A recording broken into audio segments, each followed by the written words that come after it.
Hi everyone, welcome back to the Strategica channel. My name is Lerato Skansi, your host and financial advisor. Do remember that Strategica is licensed by the Central Bank of Lesotho.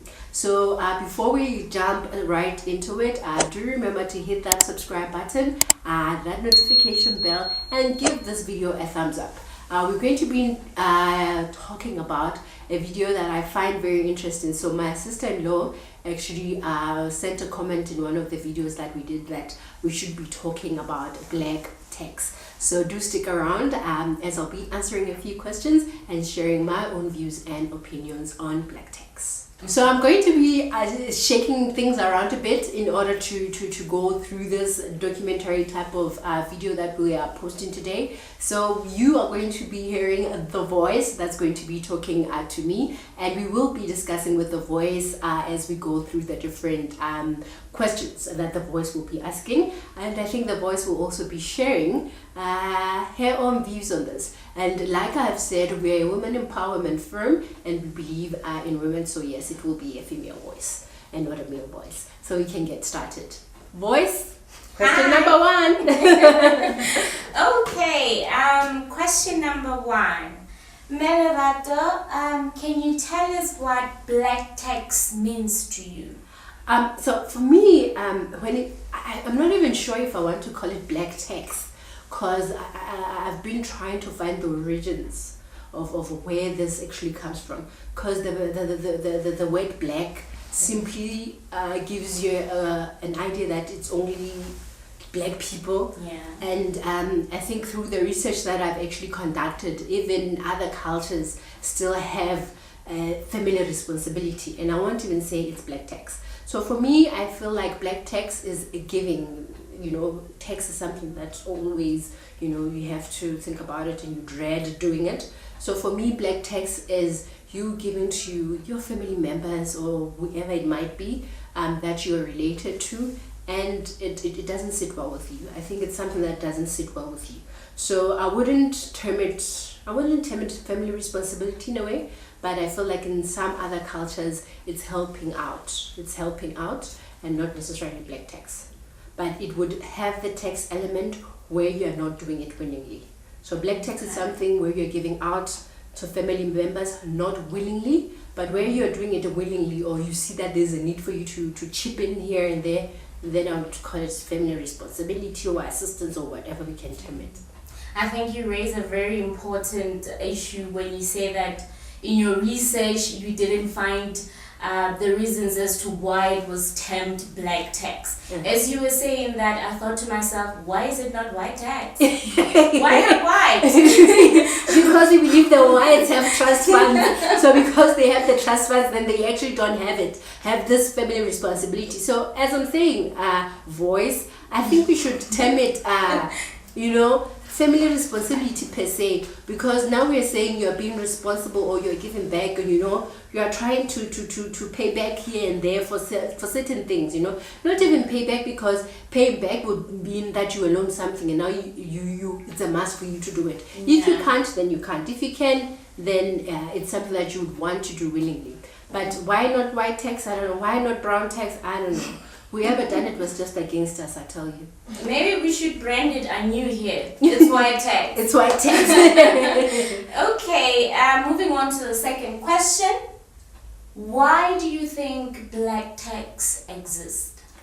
I think black tax exists in the general notion, how people take it. It exists because previously black communities have always been disadvantaged. If you go back in history, whether it be slaves that were being taken from East and West Africa, whether it be apartheid, whether it be, everywhere, the black people have always been the ones who have been the labor providers without much remuneration. So that has meant that generation two generations, there wasn't any wealth that was being transferred. So whatever your dad had was his and his alone. Whenever they get to retirement or they are in their old age, it was the responsibility of their own kids to be taking care of them because they didn't have anything to sustain them in old age. So I think that is how it comes about, because being from such disadvantaged backgrounds, there's never enough to take care of your other siblings or for your parents to be able to sustain themselves. So you find that when you're growing older, as the first child, normally in Lesotho, for instance, the oldest one is always going to help out the parents with paying back, school fees here and there and everything else. So sometimes you do it willingly because you can. But there are times that now having to help your siblings means you also have to suffer yourself. So those are the kind of things that we need to think of. How do we create wealth, generational wealth, to make sure that financially we are sustainable and we are independent, such that we do not have to place any burdens on our own family, our own siblings, our children as well, and other relatives in general. Okay. Just a follow-up, you mentioned something very interesting about generational wealth. Mm-hmm.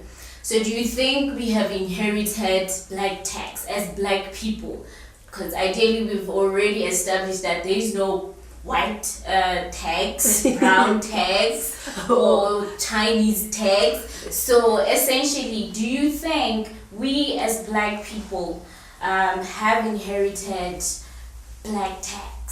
I think yes, I would say we have inherited it. Like I was saying, in history, black people have never been so financially secure. So financially secure that I am able to pay for my children's school fees to whatever school that they want.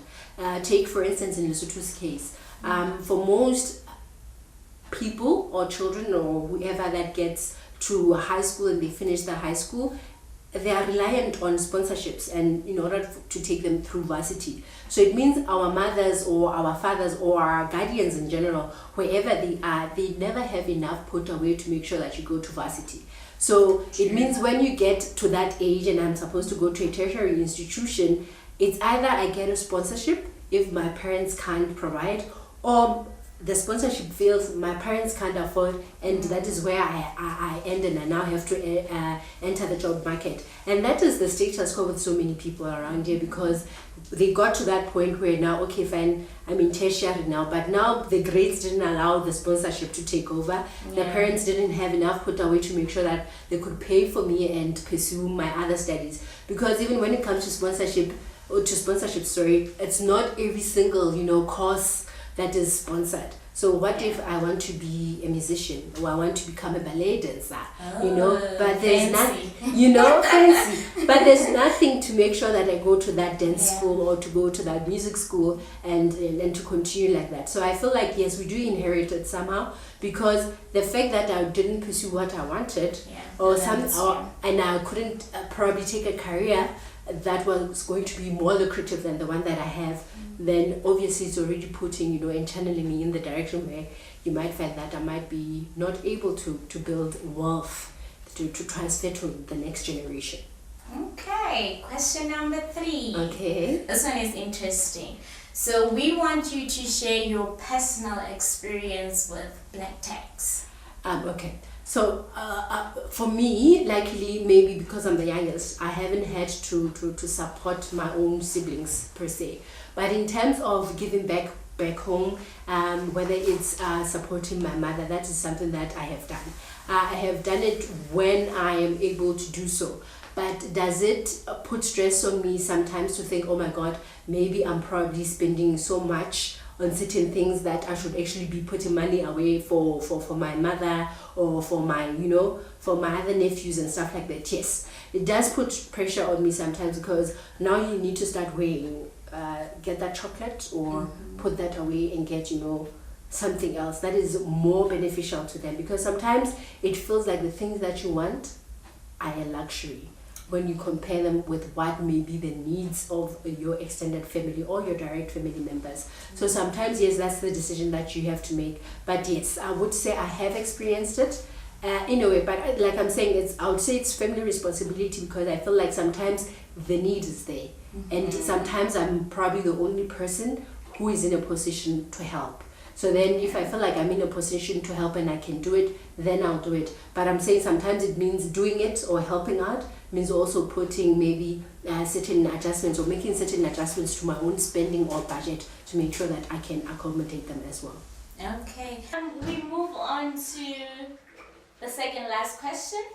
Have you found a way around it, black tax that is, and how do you deal with it?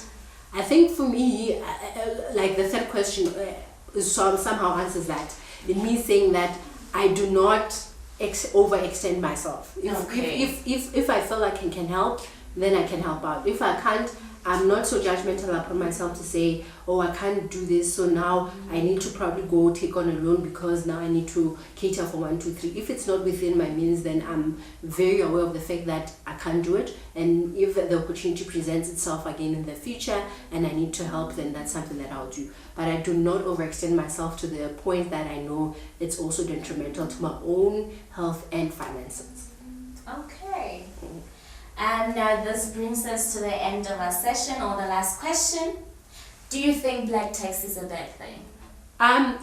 Black tax, when it comes from a place whereby the person who is paying the black tax puts them in a worse financial situation, then definitely it's bad. If it's something that you're doing willingly, or it's something that you're doing or helping out wherever you can and you're able to, then by all means it's something that you can do. But I feel like the bad or connotation that's attached to it is something where in black families or in some other families in general, not even black, there's that expectation that you're supposed to do certain things or you're supposed to contribute a certain much, or you find some other people who the family members, are sort of like blackmailing them. I did this for you, so now you have to do 1, 2, 3. It's fine for you to want me to do 1, 2, 3, but have you ever considered the situation that I'm in? Because certain situations, you might perceive me to have a fancy job, and you might perceive me to be driving a fancy car, and you think that, oh, there's money in that boot. But generally saying, most of these things, the boot is empty. These things are financed, and at the end of the month, it doesn't matter what type of job I'm paying, the debit order comes off my account for the car, for the house, for this, for that, and people normally request money out of you because of what they perceive. And because we are not so financially literate and and open about our finances, people don't know half the things that we are going through. But like I say, with more money comes more problems. But people just perceive, oh, she's driving a fancy car, she's wearing this, she's putting on that, then obviously she has money to give out. But that is not normally the case. So like I'm saying, it's a bad thing if it leaves you financially poorer or leaves you in a worse financial situation than when you were doing whatever it is that you wanted to do. But if you can accommodate certain things comfortably within your budget or within your monthly spend and you're happy to do it, then you should actually definitely. But you shouldn't be held, like you feel like someone is holding a gun to your head for you to be able to do something. Okay. This is just a bonus question. Okay. Not a question as such, but just a comment. I was watching a clip. It was a short clip on YouTube between Jay-Z and Kevin Hart. Okay. And they were talking about how they always dread going home during the holidays, American holidays that is, because they have all these extended family members and cousins who come with business plans of, if you just invest like 4,800, I'll be able to make 4.8 million within so much time. They get so much business proposals. Some are not viable, and then some are just taking chances really because of who they are, right? Okay. So I just wanted to bring it to our conversation now. Do you think that people who come with business cousins and relatives who always not directly ask you for money or for you to pay for something specifically or for you to just hand out the cash, but then they draw up business plans, it's another type of business. They always have these proposals ready. How do you get yourself out of those situations if you've ever been in those? Or, sorry, lastly, do you even consider it as another form of black tax? Okay. I think you could consider it some form of black tax because it doesn't matter who Jay-Z is. Jay-Z used to sell drugs, So it means at some point in time he was hustling. He was at some point in his life not the current Jay-Z or the Kevin Hart that we see today. Yeah. So it means they've had to work hard for their money. True. So at the end of the day, like I said, when it comes to money, it starts with the hard work. You need to put in the work, you know. And there are some people who are looking for hand-me-downs that are hidden behind business ideas, which are not necessarily business ideas, which is just money that they get, and instead of going to actually invest in that business, it's money they use for their own personal use. The next time you go for the family holiday again, and they're still on another one, you know, why didn't that one work? Oh, that one, you know. Business is tough. You know, and they, sorry, and they have some funny excuse because business is tough, but it does not mean where you are in whatever discipline you may be, whether you are Jay-Z or you are myself, it does not mean wherever I am in my day-to-day life, there are no struggles that I face. There are struggles that I face, and sometimes even the money that they think I can give or invest into their business idea is money I do not even have. So I can understand a genuine business idea where someone is saying, here's my proposal, I have done 1, 2, 3, how can you help me get finance? You know, don't say give me money because you don't even know how much money I have. Do you understand? Yeah. And sometimes even 1,000 might seem like a little ask from you, from how you perceive me, but it might be too much to ask for. So people, you know, normally take advantage of families, and now they're saying invest in this idea, invest in this idea, then the ideas never materialize, but the money is gone at the end of the day. And if we all like to throw away money, we would all, you know, be tossing it into the ocean every time we have it because it's so nice to throw it away, but it's not a nice thing. So like I'm saying, there was investment that happened, whether it meant Kevin Hart, being a stand-up comedian, had to go to shows at night and they were working at night, and the very particular person or cousin that needs the money was sleeping while Kevin was working, you know. So for me, I feel like it shouldn't be an obligation. I should do it because I want to, and I should do it because genuinely I see an opportunity and I see me doing whatever I'm doing helping you in the end. But if I can see that it's a business idea, but behind that business idea is just someone who's just looking for a quick buck to spend, you know, and do whatever they want with it, then I think it's a different ball game altogether. Okay. Yeah. Now that brings us to the end of today's session. Thank you so much. Thank you to my voice. And I hope that everyone gets a little bit of insight when it comes to what you call as black tax in general, because I think there's so much to discuss, so little time, but probably we can get the conversation going as well with some of the viewers today. Leave your comments, your own experiences in the comment section down below so that we can start talking about this conversation of black tax, what it really means and what it really means to you. And if you find yourself in a situation where the expectations from you are so high that now it's affecting your life financially, and you're now indebted because now there's just so much to cater for in your own personal finances and budgets and everything else. So thank you everyone for watching, and do hit that subscribe button, give this video a thumbs up, and hit the notification bell so that you get notified each time we post such insightful content. So we see you next time, and again, thank you to my voice.